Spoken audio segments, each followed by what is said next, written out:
പുതിയ മുഖ്യമന്ത്രിയായി വിജയ് നാളെ സത്യപ്രതിജ്ഞ ചെയ്യും. നാളെ രാവിലെ 10 മണിക്ക് ജവഹർലാൽ നെഹ്റു ഇൻഡോർ സ്റ്റേഡിയത്തിൽ സത്യപ്രതിജ്ഞ. വിജയ്ക്കൊപ്പം 10 മന്ത്രിമാരും സത്യപ്രതിജ്ഞ ചെയ്തേക്കുമെന്ന് സൂചന. ലോക് ഭവനിലെത്തി ഗവർണർ രാജേന്ദ്ര ആർലേക്കറെ കണ്ട് വിജയ് 2 വീതം BCK മുസ്ലിം ലീഗ് MLA-മാരുടെ പിന്തുണ കൂടി ഉറപ്പിച്ചതോടെ 120 MLA-മാരുടെ പിന്തുണയുണ്ട് വിജയ്ക്ക്.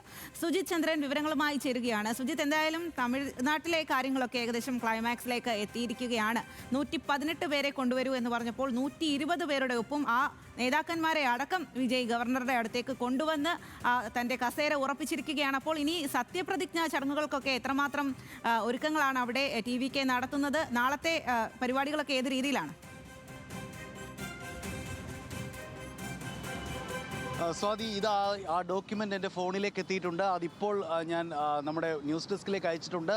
അത് TV സ്ക്രീനിൽ ഉടൻ എത്തുമെന്ന് കരുതുന്നു.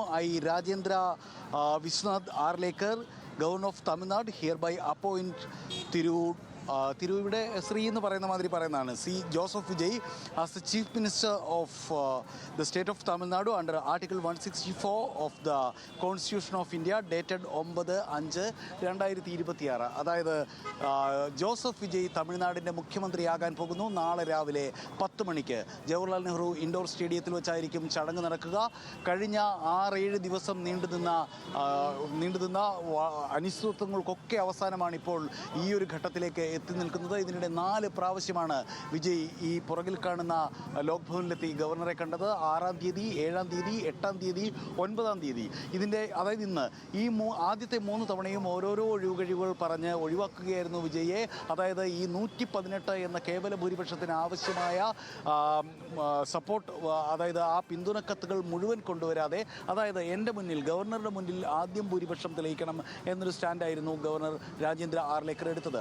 അതിനുശേഷവും ധാരാളം പ്രശ്നങ്ങൾ ഇതിൻ്റെ ഉള്ളിലേക്ക് വന്നു.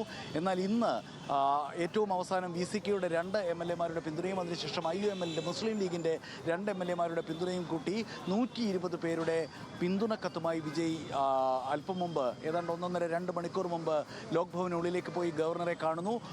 വിജയ് കൊണ്ടുപോയത് പിന്തുണക്കത്തുകൾ മാത്രമല്ല, പിന്തുണച്ച എല്ലാ കക്ഷികളുടെയും CPI, CPIM, VCK, അതേപോലെ മുസ്ലിം ലീഗ്, കോൺഗ്രസ്, എല്ലാ കക്ഷികളുടെയും നേതാക്കളെയും ഉള്ളിലേക്ക് കൊണ്ടുപോയി. അവിടെ നിന്ന് പുറത്തേക്ക് വന്ന ദൃശ്യങ്ങൾ ഇപ്പോൾ കാണുന്നുണ്ടല്ലോ. ഗവർണറുമായി സംസാരിച്ചു കൊണ്ടിരിക്കുന്ന ആ ദൃശ്യങ്ങളിൽ വിജയ് കൊടുക്കുന്ന സന്ദേശം വളരെ വ്യക്തമാണ്. വിജയ്ക്കൊപ്പം മുൻനിരയിൽ ഇരിക്കുന്നത് സഖ്യകക്ഷികളുടെ നേതാക്കളാണ്. പുറകിലാണ് ആദവ് അർജുനയുള്ളത്, പുറകിലാണ് CTC നിർമ്മൽകുമാർ ഉള്ളത്. അങ്ങനെ സ്വന്തം പാർട്ടിയിലെ പ്രധാനപ്പെട്ട ആളുകളെക്കാൾ പ്രാധാന്യം കക്ഷികൾക്കുണ്ടാവും എന്ന് വിജയ് ഉറപ്പിക്കുന്നു. മറ്റൊരു സന്ദേശം കൂടി വിജയ് കൃത്യമായി നൽകുന്നുണ്ട്. സഹകരിക്കുന്ന സഖ്യകക്ഷികളിലെ എല്ലാവർക്കും ഭരണത്തിൽ പങ്കാളിത്തമുണ്ടാകും. അത് ആ കക്ഷികൾ സ്വീകരിച്ചാലും ഇല്ലെങ്കിലും. CPIയും CPIMും ഏതായാലും ഭരണത്തിൽ പങ്കാളികളാവില്ല എന്ന് നേരത്തെ പറഞ്ഞു. ആ നിലപാട് തന്നെ, അതായത് കത്ത് കൊടുത്തത് പ്രകാരം നിരുപാധിക പിന്തുണയാണ് VCK പറയുന്നതെങ്കിലും VCK ചില സ്ഥാനങ്ങൾ ചോദിച്ചു വാങ്ങുന്നു, അല്ലെങ്കിൽ ആ കാര്യങ്ങളിൽ തീർപ്പാക്കിയിട്ടുണ്ട് എന്നുള്ള കാര്യം ഉറപ്പാണ്. അങ്ങനെയാണ് കേൾക്കുന്നത്. മുസ്ലിം ലീഗിൻ്റെ കാര്യം ഇപ്പോൾ ഈ നിമിഷം വ്യക്തമല്ല. അതായത് തമിഴ്നാട്ടിൽ വർഷങ്ങൾക്ക് ശേഷം ഒരു കോalition ഗവൺമെൻറ്റൊക്കെ തമിഴ്നാട്ടിൽ ഉണ്ടാവുക എന്ന് പറഞ്ഞാലും ആ ഭരിക്കുന്ന മുഖ്യ കക്ഷി തന്നെയാവും എല്ലാ മന്ത്രിസ്ഥാനങ്ങളും ഏറ്റെടുക്കുക. സഹകരിക്കുന്ന സഖ്യകക്ഷികൾക്ക് സാധാരണ അങ്ങനെ മന്ത്രിസ്ഥാനങ്ങളൊന്നും കൊടുക്കുന്ന പതിവില്ല. അത് DMK ആവുമ്പോഴും AIDMK ആവുമ്പോഴും. ഇതാദ്യമായി യഥാർത്ഥ അർത്ഥത്തിൽ ഒരു സഖ്യകക്ഷി സർക്കാർ വരാൻ പോവുകയാണ്. അതിനെല്ലാം അപ്പുറം കഴിഞ്ഞ 60 വർഷത്തോളമായി നീണ്ട, 6 പതിറ്റാണ്ടിലേറെ നീണ്ട ദ്രാവിഡ ഭരണത്തിന് തമിഴ്നാട്ടിൽ അവസാനമാകുന്നു. പുതിയ ദളപതിയുടെ യുഗം പിറക്കുന്നു.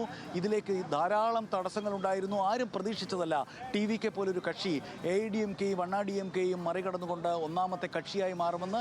പക്ഷേ അപ്പോഴും കേവല ഭൂരിപക്ഷത്തിന് തൊട്ടു താഴെ മാത്രമേ എത്താൻ കഴിഞ്ഞുള്ളൂ. പിന്നീട് കോൺഗ്രസ് സഹകരിക്കുന്നു, 5 സീറ്റുകൾ നൽകുന്നു. ദേശീയ രാഷ്ട്രീയത്തിൽ പോലും അത് ഇമ്പാക്റ്റ് ഉണ്ടാവുന്നു. ഇന്ത്യ സഖ്യം വിട്ട് കോൺഗ്രസിൻ്റെ ഈ നടപടിയിൽ പ്രതിഷേധിച്ച് ഇന്ത്യ സഖ്യം വിട്ട് പുറത്തു വരുന്നു DMK. അതിനുശേഷം DMKയുടെ കൂടി അറിവിലും സമ്മതത്തിലും VCK, CPI, CPIM, IMUL തുടങ്ങിയ കക്ഷികൾ ഇതിലേക്ക് വരുന്നു. അങ്ങനെ ഇൻഡയറക്റ്റായി ഈ സർക്കാരിലും സ്റ്റാലിന് ഒരു ത്രെഡ്, ഒരു ചരട്, ഒരു റിമോട്ട് കൺട്രോൾ കിട്ടുന്നു. അങ്ങനെ പലതരം അസാധാരണമായിട്ടുള്ള സാഹചര്യങ്ങളിലൂടെയാണ് കടന്നുപോയത്. ഏതായാലും നാളെ രാവിലെ വെള്ളിത്തിരയിൽ നമ്മെ അതിശയിപ്പിച്ച, ഗ്രാമത്തെ രക്ഷിക്കുന്ന സൂപ്പർ ഹീറോ ആയിട്ട് വന്നിട്ടുള്ള, അതിനുശേഷം രാഷ്ട്രീയ സിനിമകൾ ധാരാളം വന്നിട്ടുള്ള, അതിനൊക്കെ മുമ്പ് ആദ്യം ക്യാമ്പസ് ഹീറോയുമായി ഒക്കെ വന്നിട്ടുള്ള വന്നിട്ടുള്ള ജോസഫ് വിജയ് തമിഴ്നാടിൻ്റെ മുഖ്യമന്ത്രിയാകുന്നു എന്ന അത്ഭുതകരമായിട്ടുള്ള ആ ഒരു ചരിത്രഘട്ടത്തിൽ തമിഴ്നാട് എത്തി നിൽക്കുന്നു. നാളെ രാവിലെ 10 മണിക്ക് അത് സംഭവിക്കുന്നു. സ്വാതി. ശരി സുജിത്ത്, എന്തായാലും നാളെ തമിഴ്നാടിന്റെ മുഖ്യമന്ത്രിയായി ജോസഫ് വിജയ് സത്യപ്രതിജ്ഞ ചെയ്ത് അധികാരമേൽക്കും. എല്ലാ കടമ്പകളും കടന്നിരിക്കുന്നു വിജയ്. ആ വിവരങ്ങളാണ് സുജിത്ത് നൽകിയത്.